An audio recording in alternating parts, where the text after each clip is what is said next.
I'm back. Road Rants for the Mexican Road Show. If you're new to the channel, make sure you hit subscribe. Punch the like button. And as always, thank you guys and gals for watching our channel. Okay, let's talk about Disney. Because Disney got a big, fat nothing burger handed right into their face with their ultra woke spinoff from Toy Story Lightyear. Now, Chris Evans, Captain America, supposedly, came out and slapped back at fans because, look, parents didn't want to expose their children to a lot of political and woke ideology that was shoved into this film. For lack of a better way of putting it, they put all kinds of gayness in this damn children's film. Plain and simple. How about we just peel back the curtain?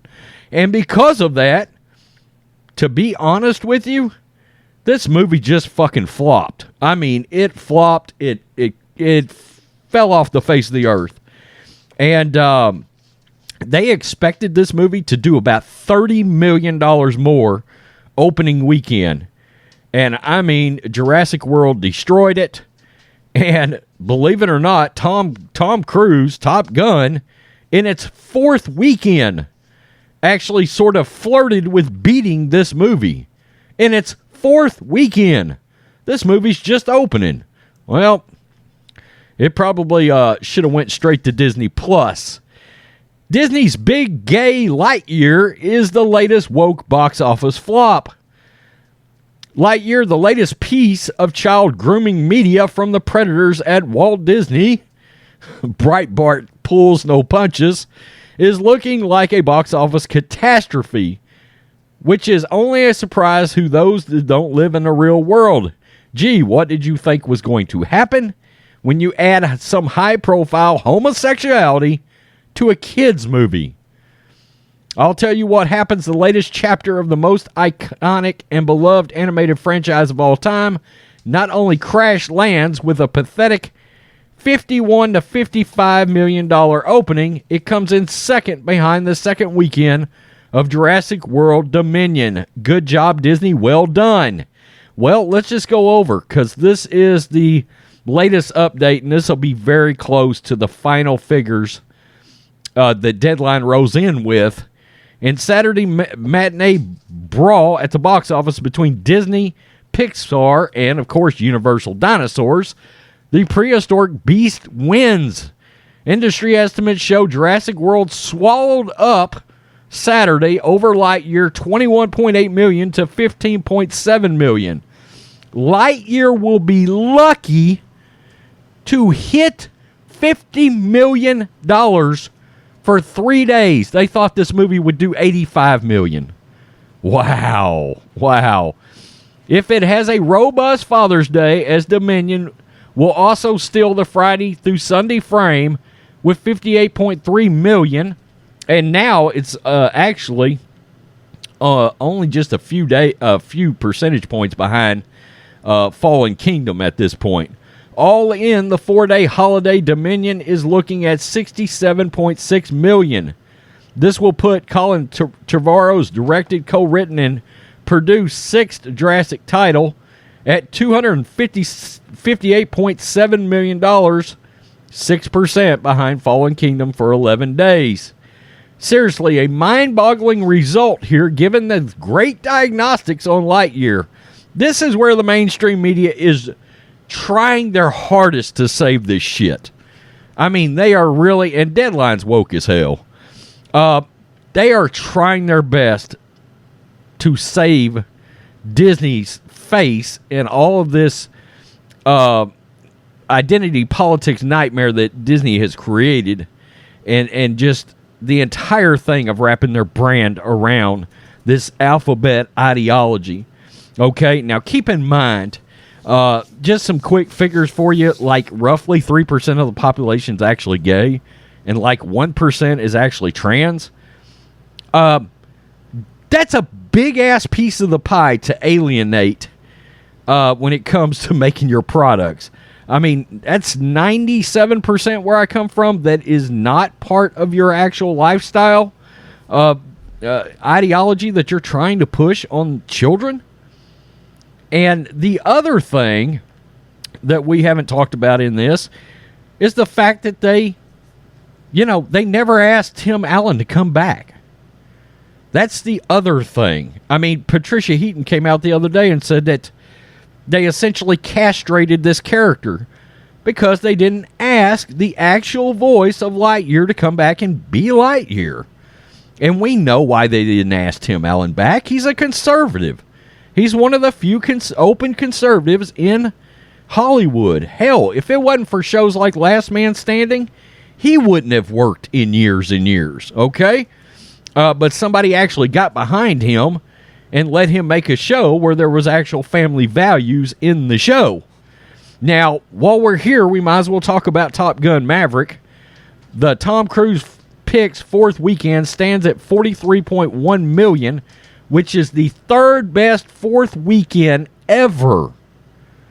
This is what we're looking at in total. Top Gun 2's ease here is a 17% dip from weekend 3 and an expected end-of-day running total of $465.3 million. I mean, Top Gun 2 is absolutely killing it, and I saw where it has either just passed, right here, it is officially Tom Cruise's biggest film ever. And we can, through Thursday, the film had collected $806.3 million worldwide, 422 domestically, 384 overseas. That pushes it past the $791 million global that Mission Impossible Fallout did. So we've got Disney. Now that tells you all you need to know. That tells you all you need to know. Top Gun Maverick didn't have any identity politics in it, didn't have any wokeness in it, was pro-America, something we're not seeing out of Hollywood. And we've got an $800 million film here. Look at Tom Cruise's career. I mean, it's one hit after the other, one great movie after the other. And this film is now his biggest one of his career. I mean, Hollywood should be a massive slap in the face. I don't know what Disney is going to do. I don't know what Lucasfilm is going to do. I don't know what the MCU is going to do, because they have jumped off a cliff to wrap their arms around this woke ideology, this borderline grooming ideology. Not really borderline. I mean, they are trying to push this shit on children now. Okay, so, and because of that, their box office movie flopped.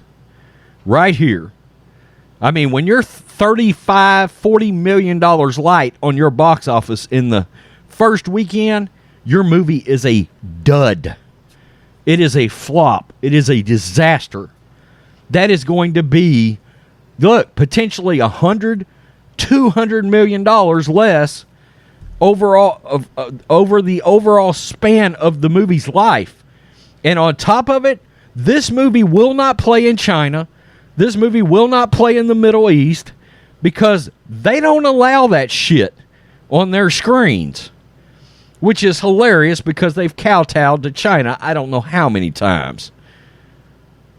But this is what Disney has gotten in bed with. They very publicly got into a feud with Ron DeSantis, and now consumers are speaking back by not buying their product.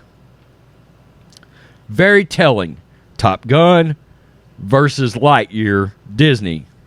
I mean, we're talking a $10 million difference between the opening of Lightyear and the fourth weekend of Top Gun. Wow.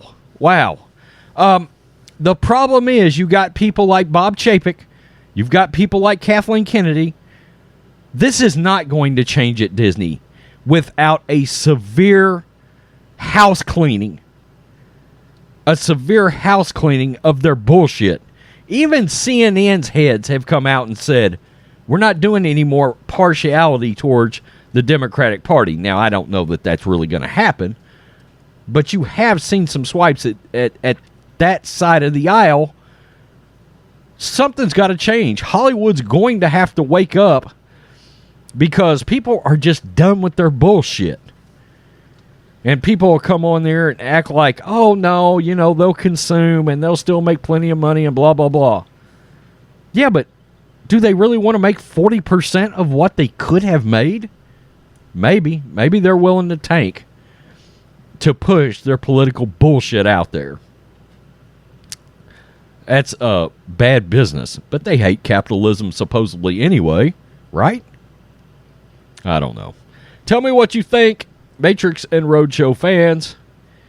Lightyear takes the L big time.